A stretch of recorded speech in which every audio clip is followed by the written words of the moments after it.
오늘 우리에게 주신 하나님의 말씀은 창세기 2장 15절에서 17절 말씀입니다. 여호와 하나님이 그 사람을 이끌어 에덴 동산에 두어 그것을 경작하며 지키게 하시고 여호와 하나님이 그 사람에게 명하여 이르시되 동산 각종 나무의 열매는 내가 임의로 먹되 선악을 알게 하는 나무의 열매는 먹지 말라. 내가 먹는 날에는 반드시 죽으리라 하시니라.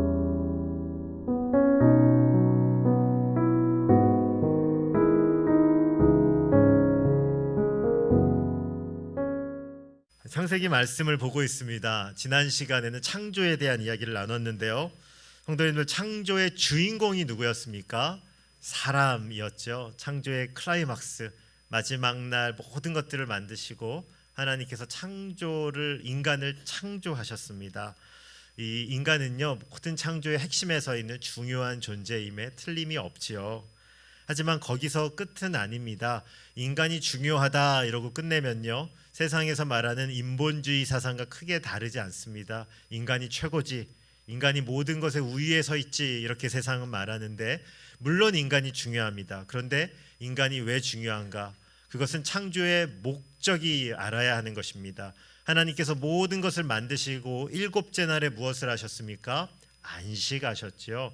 오늘은 안식의 최고의 의미는 무엇입니까? 하나님과 인간의 만남이죠. 안식일 날 하나님과 인간이 만났습니다. 이 말은 우리 인간의 창조의 목적과도 연결이 됩니다. 우리가 왜 사는가?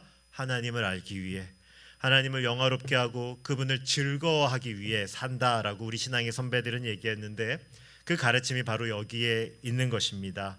오늘도 거룩한 주일을 맞이하여 성도님들, 그냥 몸만 와서 왔다 돌아가는 것이 아니고요, 우리 하나님을 영과 진리로 예배하시고 정말 뜨겁게 만나시고요, 그리고 그냥 가지 마시고 맛있는 식사도 하시고, 우리가 영육에 모든 것들이 강건해져서 돌아갈 수 있는 그런 예배 되시길 주님의 이름으로 축원드립니다. 그렇다면 창조의 주인공 아담과 하와가 하나님을 만나는 곳이 있습니다. 그 장소가 어디입니까? 에덴이라는 것이죠. 오늘은요, 이 장소 에덴에서 어떤 일들이 이루어졌는가, 두 가지 정도 오늘 말씀을 보면서 나눠볼까 하는데, 한 가지는 에덴은 무엇을 하는 곳이었는가 이것이고요, 또 하나, 두 번째는 그렇다면 에덴에서 사는 그 사람은 어떤 존재로 살아야 하는가, 이것을 살펴보고자 합니다. 먼저 본문 4절 말씀을 제가 한번 읽어보겠습니다. 이것이 천지가 창조될 때에 하늘과 땅의 내력이니 여호와 하나님이 땅과 하늘을 만드시던 날에, 창세기 2장 3절까지는요 이 창조의 역사를 하나님의 관점으로 쫙 풀어서 이야기한 겁니다. 하나님이 어떻게 만드셨는지, 이 말씀이 다 거하자 그 창조들이 이뤄진 것을 다뤘던 것이 창세기 1장과 2장 3절까지의 말씀입니다. 2장 4절부터는요 이제 관점이 바뀌기 시작합니다. 성경을 꼼꼼히 읽어봐야 되는데요, 2장 4절에는 그 변화의 신호가 주어지고 있어요. 이것이 천지가 창조될 때에, 4절을 보시면 이렇게 써 있죠. 이것이 천지가 창조될 때에 하늘과 무엇의 내력이니? 땅의 내력이니. 그러고 나서 포인트가 쫙 바뀌어요. 잘 보십시오. 두 번째, 여호와 하나님이 땅과 무엇을? 하늘을 만드시던 날에. 잘 보시면요, 처음에는 하늘이 먼저였고 땅이었죠. 근데 두 번째는 땅이 먼저고 하늘이 나와요. 바뀐 거예요. 지금 이 창세기 2장 4절에 뭐가 이루어지냐면, 이 시선이 하늘에서부터 어디로 내려온 거예요? 땅으로 내려온 겁니다. 이제 이 땅에 대한 이야기를 하려고 합니다. 어디요? 에덴. 과연 이 땅에서는 어떤 일이 있었는가? 땅은 어떤 상태였냐면요, 5절을 보시면 비가 내리지 아니했고 갈 사람도 없어서 초목과 채소가 없었다. 이 말은 그냥 자연적으로 나는 나무나 이런 게 아니고요, 사람이 손길을 걷어야지 일어나는 농사에 가까운 표현입니다. 그러니까 아직까지 농사하지 않았다는 거예요. 왜냐하면 이따 뒷날에 농사를 지어야 되거든요. 그것을 남겨둔 말씀입니다. 자, 이제 7절 말씀 우리 한번 같이 읽어볼까요?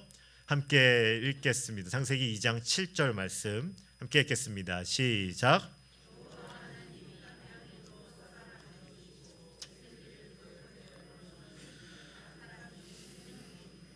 네, 창세기 1장 인간의 창조는 이렇게 말했었죠. 하나님이 누구 형상대로 인간을 만드셨다? 하나님의 형상대로 만드셨다.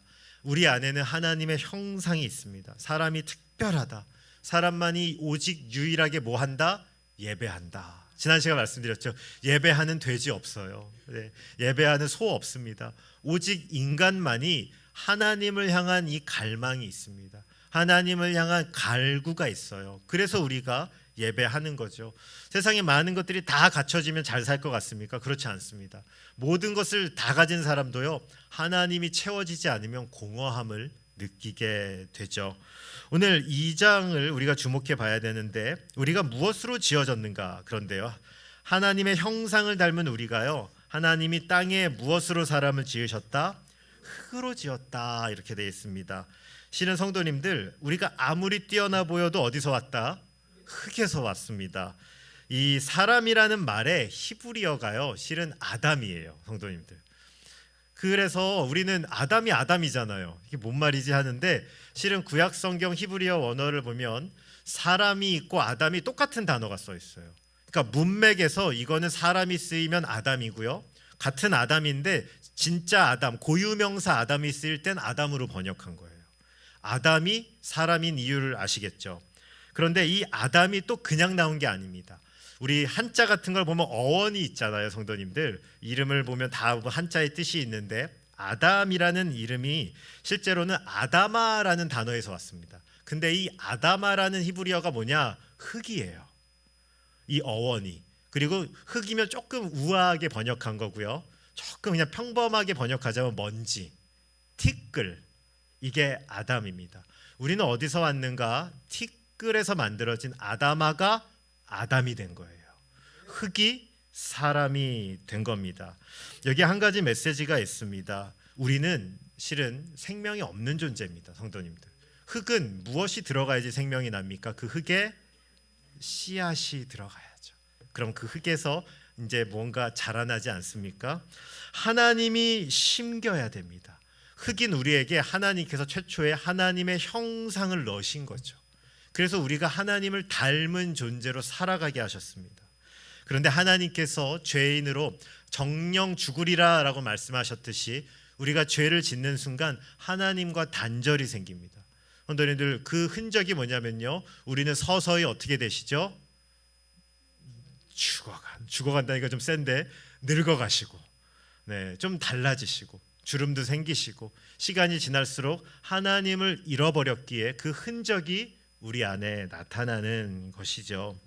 어떻게 해야 될까? 오늘 말씀의 핵심은 아니지만 굉장히 중요한 주제기에 한 구절만 보고 넘어가려 하는데, 창세기 3장 15절, 그 흙인 우리를 향한 하나님의 말씀입니다. 제가 한번 읽어볼게요. 내가 너로 여자와 원수가 되게 하고 내 후손도 여자의 후손과 원수가 되게 하리니 여자의 후손은 내 머리를 상하게 할 것이요 너는 그의 발꿈치를 상하게 할 것이니라 하시고, 이건 아담과 하와가 범죄하고 이제 에덴에서 추방당할 때 하나님이 주신 말씀입니다. 다음 시간이나 한번 볼 수 있을 것 같은데요, 여기 여자의 후손이 사단의 머리를 깨트린다 이렇게 돼 있는데요, 이 후손이라는 게요, 어떤 성경이나 이런 걸 보시면요, 실은 어떻게 쓰여 있냐면 그 헬라어 히브리어를 보면요, 씨라고 쓰여 있습니다. 후손이 더 seed라고 쓰여 있는데 뭐냐면 한 씨가 너의 사단의 머리를 깰 거다라고 되어 있습니다. 성도님들, 그냥 씨가 아니에요. 많은 씨가 아니라 오직 한 씨가 나와서 사단의 머리를 깰 것이다. 이 씨는 누굴 말하는 것이죠? 예수 그리스도를 말하는 것이죠. 예수님이 십자가에 달려 죽으심으로 사단의 결정적인 한 방을 날리셨습니다. 죄의 모든 권세를 무너뜨리셨습니다. 그 복음을 이야기하는 것이죠. 그래서요, 우리가 예수님을 믿을 때 어떤 일이 일어나냐면요, 우리의 마음에 누가 들어오시죠? 성령님이 오십니다. 성령은 예수의 영, 그리고 그분이 부활하신 예수님이 우리 안에 심겨지는 것입니다. 놀라운 일이 일어나는 것이죠. 우리는 그것을 볼 수 있는 육체의 눈이 없습니다. 그러나 영적으로 우리 가운데 이걸 거듭난다라고 말하죠. 거듭난 그리스도인이 되는 순간 우리는 새로운 생명을 갖고 살게 되는 것입니다. 우리는 흙입니다.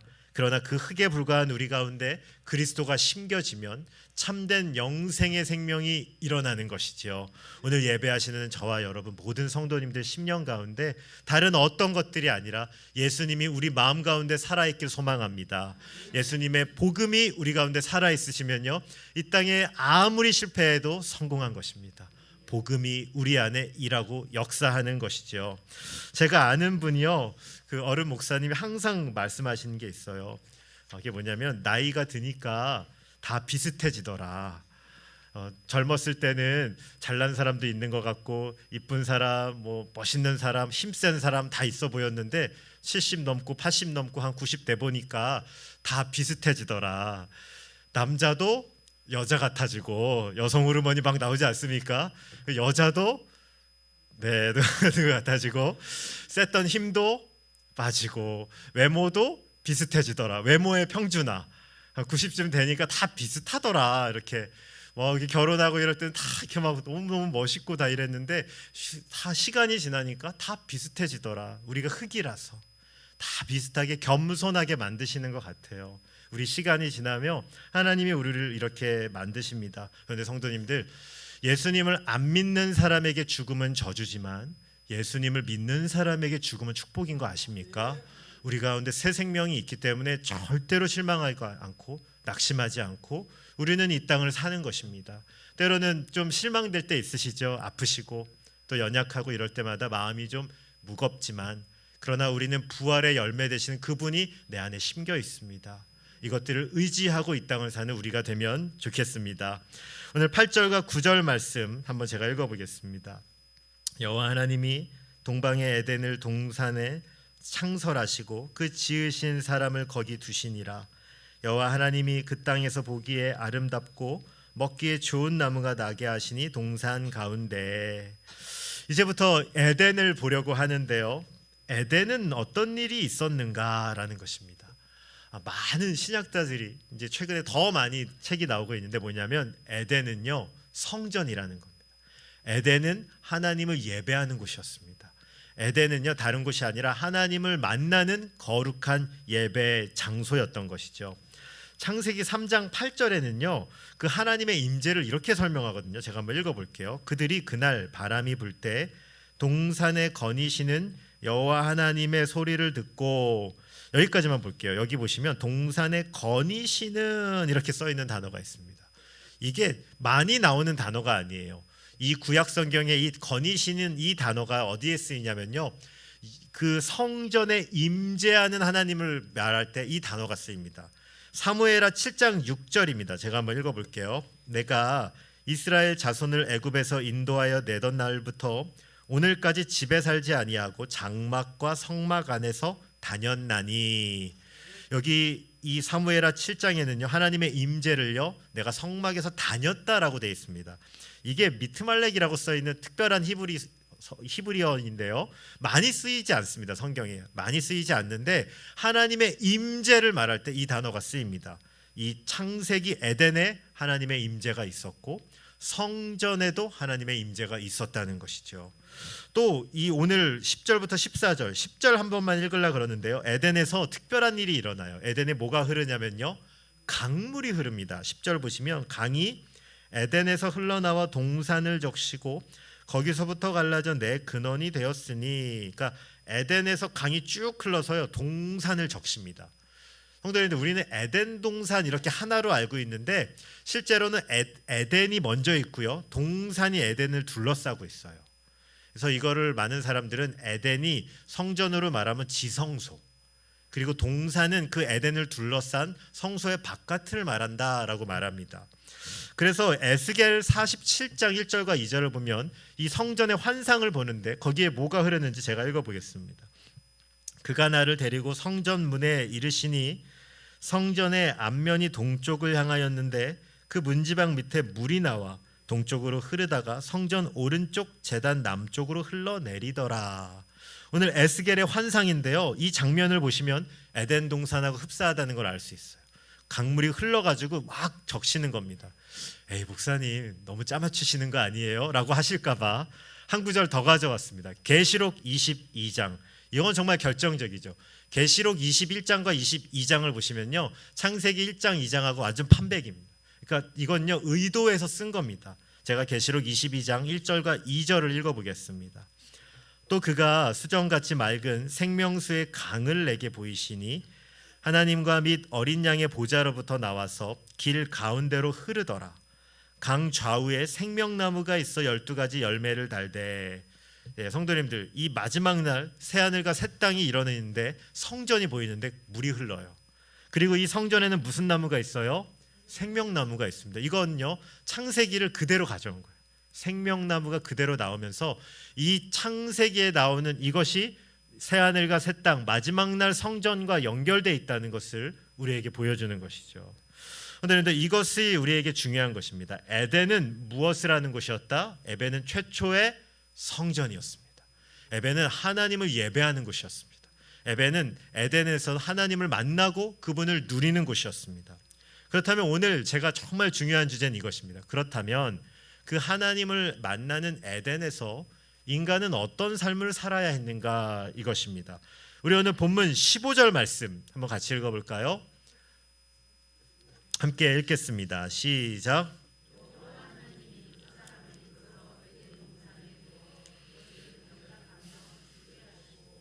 네, 에덴이라는 성전으로 하나님께서 아담과 하와를 부르시고 그들에게 첫 번째로 기대하는 삶이 있습니다. 그것은 에덴 동산을 경작하며 지키게 하셨습니다.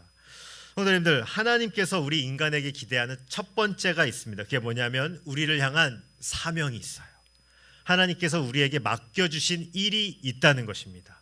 혹시 오늘 예배하시는 성도님들, 내 사명이 무엇인지 알고 있으십니까? 하나님께서 에덴에서 아담에게 기대하셨던 것이 바로 이것입니다. 에덴 동산을 경작하고 지키는 것. 거룩한 상상력을 좀 발휘하면요, 아담은요 에덴의 수호자였습니다. 에덴을 지켜야 됐어요. 누구로부터? 사단의 세력으로부터, 사단의 공격으로부터 지키고 하나님의 영역을 넓혀야 되는 일을 맡은 것입니다. 근데 아담이 이 사명을 잃어버린 거죠, 실은. 그래서 사단이 그를 통해 나중에 유혹할 때 넘어지게 되는 겁니다. 하나님께서 우리를 부르실 때요, 그냥 부르시는 사람은 한 명도 없습니다. 그런데 우리 창조의 하나님이요, 얼마나 놀라우신 분인데요. 우리는 우연히 만들어졌습니까? 특별히 만들어졌습니까? 우리 옆에 계신 분에게 말씀드리겠습니다. 당신은 특별합니다. 한번 이야기하겠습니다. 네, 특별하게 하나님께서 우리를 만드셨고 특별하게 이곳에 두셨습니다. 하나님의 역사에는요, 우연이라는 단어는 없습니다. 저도 자꾸 하면 안 되는데 지난주에 한 번 썼어요. 재수 좋네 이렇게 했더니 목사님 그거 아니라면서 누가 그러더라고요. 그래서 저도 모르게 튀어나와 버렸습니다. 우리는 운명, 우연 이런 거 믿지 않는 거예요. 하나님께서 우리를 창조하시고 그 하나님의 역사 가운데 우리가 살고 있습니다. 하나님께서는요, 특별히 우리 가운데 그 사명을 주십니다. 모든 성도는 두 가지 사명이 있는데, 하나는 우리 하나님을 섬기는 사명이 있어요. 그리고 또 하나는 우리 직업적인 사명이 있습니다. 물론 이 두 가지가 떨어지는 건 아니에요. 우리의 직업을 통해서 우리의 또 하나님을 섬기는 모든 것들을 통해 우리는 하나님을 알고 하나님께 은혜를 돌리게 됩니다. 오늘은 하나님 알고 계십니까? 그리고 복음을 믿고 계십니까? 그렇다면 사명이 있는 사명자입니다. 오늘 2025년도 만약 내 삶이 좀 무의미하다, 내 삶이 방향을 잃은 것 같다라고 얘기하신다면 이 사명을 한번 구하십시오. 하나님, 오늘 나에게 맡긴 사명이 무엇입니까? 라고 진지하게 물으셨으면 좋겠습니다. 하나님을 향한 사명이 있다는 것을 우리가 성 에덴의 아담을 통해 보게 되는 첫 번째 이 가르침이죠. 우리 16절 말씀은 제가 한번 읽어보겠습니다. 여호와 하나님이 그 사람에게 명하여 이르시되 동산 각종 나무의 열매는 내가 임의로 먹되. 여기 두 번째 하나님이 아담을 향한 그 계획을 알려주세요. 에덴에서의 삶 두 번째 무엇이냐면요, 자유가 있어요. 하나님이 이렇게 말씀하시죠. 동산 각종 나무의 열매는 내가 임의로 어떻게 하라고요? 먹되. 게다가 어떻게? 임의로. 이거는 너의 뜻대로 먹으라는 겁니다. 하나님께서요, 에덴 아담을 부르실 때 사명만 주신 게 아니에요. 그에게 자유를 주시고 누릴 수 있는 은혜를 주신 겁니다. 성도님들, 에덴이 얼마나 아름다웠을까요? 에덴이 얼마나 좋았을까요? 한번 생각해 보시면 정말 이렇게 궁금해요. 하나님이 최초에 만드셨던 파괴되지 않았던 자연이 얼마나 아름다웠을까? 우리는 종종 하나님을 오해할 때가 있습니다. 가장 큰 오해는 하나님은 너무 엄하시다. 하나님은 너무 일만 시켜 먹는다. 하나님은 너무 엄격하시다. 하나님에 대한 사랑을 잃어버리고요. 너무 이게 너무 묶여 있는 거죠. 오늘 주일날 눈을 딱 뜨셨을 때 기분이 좋으셨습니까? 아니면 마음이 무거우셨습니까? 네, 진짠가요? 네. 일부에는 교사 선생님들이 많이 모여 계신데 아침에 눈 떴을 때 어떠셨어요? 했더니 막 해요. 안 보시더라고요, 저를. 기분이 막 신나고 와 오늘도 예배하고 하나님을 알아가고 이게 아니라 아이고 오늘도 일이 너무 많은데 오늘도 이거 어떻게 처리하지? 죄송합니다. 저도 가끔 그럴 때가 있는 것 같아요. 아침에 눈을 뜨면 신나고 막 이래야 되는데 아이고 오늘 다 어떻게 하지? 이럴 때가 있더라고요. 우리가 하나님을 오해할 때가 있는 것 같아요. 하나님에 대해서 그 사랑의 하나님을 너무 놓쳐버리고 하나님은 날 다 묶어버리는 거. 하나님을 참 오해하고 있는 친구들이 많고 그렇게 인생을 사는 친구들이 많습니다. 그런데 이런 생각 끝에 넘어진 게 아담이었죠. 하나님께서 막는 게 있어. 하나님은 우리를 자꾸 제한하셔. 하나님은 우리를 자꾸 억울하게 하셔. 이 성도님들 이렇게 신앙생활하면요 너무너무 기쁨이 없는 거예요. 제가 신학교에 갔는데 신대원에 갔는데요 어두운 친구가 있더라고요. 얼굴이 목사님 되려고 왔는데 왜 이렇게 어둡냐 그랬더니 자기는 태어날 때부터 하나님께 바쳐졌대. 이미 목사로 바쳐져서 뱃속에서부터 서원을 해서 자기가 왔대. 얼굴이 너무너무 어두운 거예요. 그래서 아니 야 그렇게 목사 되게 왔는데 얼굴이 너무 근심이 있고 그래서 그 친구가 결국에는 졸업을 못하고 저한테 책을 주면서 떠났습니다. 학교를. 헬라어 책을 주면서 나는 이만 하산한다. 근데 지금 잘 사는 것 같아요. 지금 보니까 그 시간이 지나면서 뭐 사명을 떠난 게 아니라 하나님이 그렇게 우리를 만드신 게 아니잖아요. 사실 하나님께서 자유를 주시고 하나님을 누리고 기쁘게 살라 그랬는데 어렸을 때부터 막 사명에 눌려가지고 막 너무 억압되게 사는 거예요. 저는 그게 너무 슬프다 이런 생각을 합니다. 그런데 하나님께서 우리를 부르실 때 동산에 거의 모든 것을 다 허락해 주셨습니다. 이건 먹는 것만 해당하는 거 아니에요. 일하다가 피곤하면 뭐 하래라? 쉬면 됩니다. 성도님들 에덴에서 누워서 자면 됩니다. 그 너무너무 좋은 그 자연을 누리면 되는 거죠. 근데 사람은 참 이상해요. 우리가 아담의 후손이라 하나님이 다 허락하신 그 자유를 누리는 게 아니라 막는 그거 하나만 보고 시비 걸어요. 하나님 왜 막으셔? 하나님 이상한 분 아니야? 그 죄인은요 관점의 차이인 것 같아요. 어디를 보느냐. 그 선하신 하나님을 보는 게 아니고요 모든 것들이 누려 있는데 그 하나님을 못 보고 야 하나님 나에게 주신 이 자유, 하나님 나에게 주신 이 기쁨이 아니라 불만을 갖고 사는 것입니다.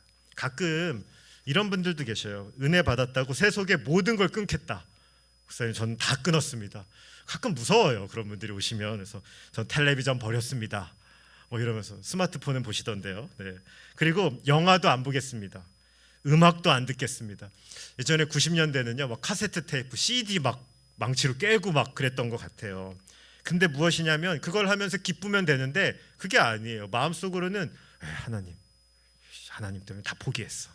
하나님 때문에 나 이렇게 억압되게 살고 있어. 마음 가운데는요 하나님을 향해 기쁨이 아니라 뭐 꽉꽉 눌려서 사는 겁니다. 성도님들 하나님이 우리에게 그렇게 살기 원하실까요? 성도님들 자녀를 키우시면 자녀가 막 눈치 보면서 살고 싶어요? 차라리요 좀 때로는 실수해도 좀 뻔뻔한 게 더 마음에 들어요. 혹시 자녀가 막 종처럼 집에서 살면 눈치 보면서 아빠 밥 한 공기 더 먹어도 돼요?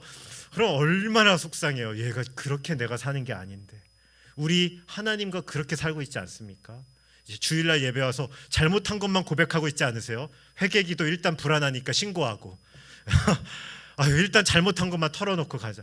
하나님하고의 관계가 평행선을 긋는 거예요. 20년 30년 신앙생활 해도 하나님을 사랑하는 게 아니에요. 너무 눌려서 신앙생활 하는 분들이 있다는 거죠. 성도님들 그런 거 아닌 것 같아요. 자녀는요 자녀답게 살면 그 자녀를 보는 부모 마음에 기쁨이 있어요. 하나님 앞에 때로는요 좀 누리십시오. 운동도 하십시오. 성만교회 축구 잘하는 분들 많다고 들었는데 축구도 하러 가십시오. 아름다운 음악도 들으십시오. 맛있는 음식도 먹으러 가십시오. 뭐 서울까진 가지 마시고요. 네, 가급적 전라도 안에서 드시고 뭐 너무 비싼 거 말고요. 한 2만 원, 3만 원 정도 뭐 한 끼 먹을 수 있지 않습니까? 그것도 먹고요. 또 대화도 하시고요. 음악도 음악회도 가시고요. 너무너무 율법적으로 살지 말라 이 말입니다. 그럼 목사님 누를 거예요. 어디까지 살아야 될까? 이런 고민을 할 텐데 그게 세 번째 말씀입니다. 우리 17절 말씀 한번 같이 읽어볼까요? 함께 읽겠습니다. 시작.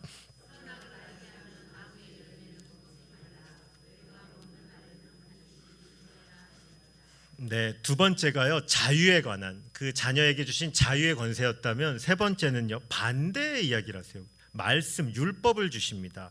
그래서 어떤 학자들은 이게 이 성경에 나와 있는 최초의 율법이었다. 뭐 그래서 행위 언약 뭐 이렇게도 우리가 많이 들어보셨으리라 생각합니다.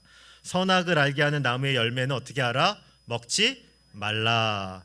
우리에게는 자유가 있습니다. 성도님들, 하나님이 모든 것들을 허락해 주셨습니다. 그런데 하지 말아야 할 것이 있다. 이 말은 우리의 자유는 어디 아래에 있어야 하는가? 하나님의 말씀 아래, 하나님의 율법 아래에 있을 때 우리의 자유가 온전한 자유가 됩니다. 아담에게는 이 첫 계명이 주어졌듯이 훗날 하나님의 말씀은 돌판에 새겨져서 지성소 법궤 안에 들어갔죠. 참 재밌는 거죠, 말씀이. 하나님께서는요, 우리를 부르실 때 우리는 다 알 수 없지만 순종해야 될 영역이 있다는 것을 알려주십니다. 성도님들, 이 말씀대로 살면 우리의 삶이 진짜 행복하다는 거예요. 우리는 때로는 이해가 안 돼요. 그런데 그 하나님의 말씀을 살아보면 이해가 됩니다. 부부간의 신의를 지키고 정결하게 살라, 이 모든 말씀들 성경에 나와 있습니다. 하나님의 말씀의 원칙대로 살면요, 부부 관계가 사나워집니까? 더 행복해집니까? 더 행복해집니다. 성도님들, 말씀이 우리를 불행하게 만드는 게 아니고요, 어떻게 하면 이 자유가 더 깊어질지를 우리에게 알려주는 거죠. 말씀을 배우고 연구하셔야 될 이유가 있습니다. 그 말씀을 알아야지 자유가 더 깊어지고요, 하나님을 향한 우리의 기쁨이 더 깊어집니다. 아이에게 집안에서 마음껏 놀도록 자유를 주죠. 그러나 집안에서 나가면서 부모가 이렇게 얘기해요. 얘야, 삐죽간 물건, 특히 이 쇠 젓가락으로 콘센트를 후비지 마라. 콘센트 구멍에 이 쇠 젓가락을 닿으면 어떻게 돼요? 감전되잖아요. 큰일 나잖아요. 그래서 그러면 안 돼. 아뿔싸. 근데 그 말을 괜히 한 것 같아요. 우리 죄인인 인간은 그 말을 듣는 순간 뭘 생각해요? 쇠 젓가락으로 후비는 생각만 하는 거죠. 한번 후비면 저 해봐야 되는데, 모든 걸 다 해도 될 게 있는데 그것만 생각하는 거예요. 저거 왜 막으셨지? 우리 부모님 너무 하셔. 내 자유를 억압해. 그게 바로 죄의 시작인 거죠. 하나님께서 이미 그 결과를 알고 그게 얼마나 불행해질 걸 알아서 말씀을 주셨는데요, 우리는 그것만 묵생하는 거죠. 우리 부모님 안 돼. 그게 아담과 하와의 실패였고 오늘 우리의 실패이기도 합니다. 그런데 우리가 말씀을 알고 말씀을 연구하고 그렇게 살아야 될 이유가 여기가 있는 거죠. 어떻게 순종하면 이 자유가 더 깊어지는지, 어떻게 순종해야지 우리가 더 기쁜 삶을 사는지 말씀이 방향을 인도한다는 것이죠. 혹시 잘 헷갈리신다면 매일 성경을 신청하시기 바랍니다. 말씀을 우리가 매일마다 읽고 하나님의 말씀의 인도하심을 받는 거죠. 주 안에 사랑하는 성도님들, 에덴에서 우리는 어떻게 사는 존재였는가? 세 가지 오늘 말씀드렸습니다. 첫 번째는 우리 모든 인간에게는 사명이 있다. 그리고 두 번째는 그 모든 인간에게는 하나님이 자유를 주셨다. 그리고 세 번째는 그 인간을 향한 하나님의 율법이 있다. 그런데 우리도 마찬가지입니다. 우리도 이 세 가지의 영역에서 한번 생각해 보십시오. 만약 우리 이 세 가지가 건강하지 않다면요, 우리 이 땅을 살면서 뭔가는 왜곡되게 살 거예요. 열심히 삽니다. 열심히 살아요. 그런데 사명을 잃어버린 분들은요, 사는데 무의미해요, 인생이. 그리고 이런 분들이 돈을 많이 벌어도요, 이 돈을 갖고 어떻게 살아야 될지 모르는 거예요. 돈이 한번 많았으면 좋겠다 이런 생각 다 하시죠? 안 하십니까? 네, 하잖아요. 돈이 많아지면 좋겠다. 그래서 잊고 살아요, 사명을.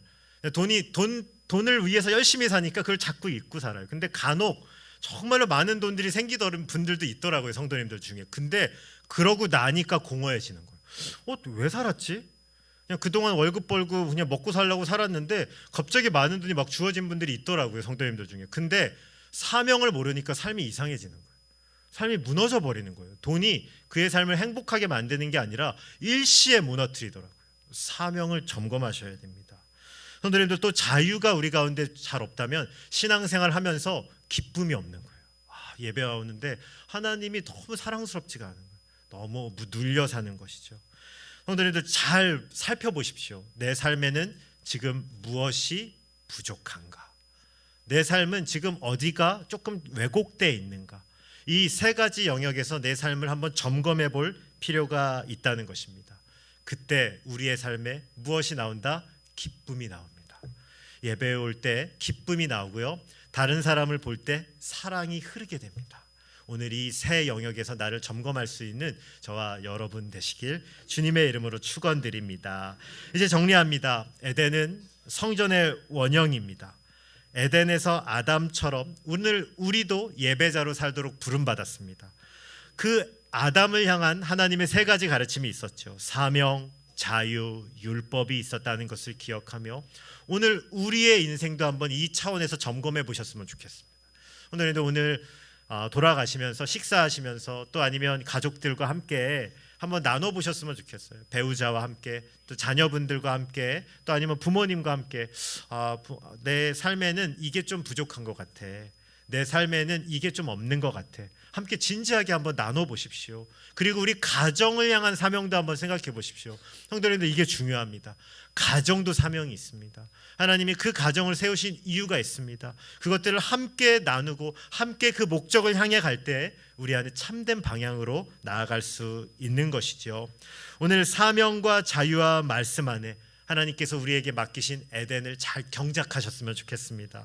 그것들을 건강한 균형을 이뤄갈 때 참된 기쁨이 우리 안에 흐를 것입니다.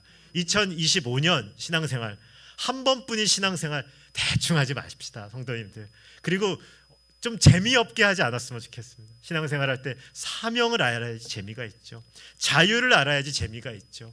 그리고 하나님의 이 말씀을 알아야지 깊이가 있습니다. 오늘 우리 이 신앙생활 가운데 예수 믿는 이 맛을 보며 신앙생활하는 우리 모든 성도님들 되시길 주님의 이름으로 축복드립니다.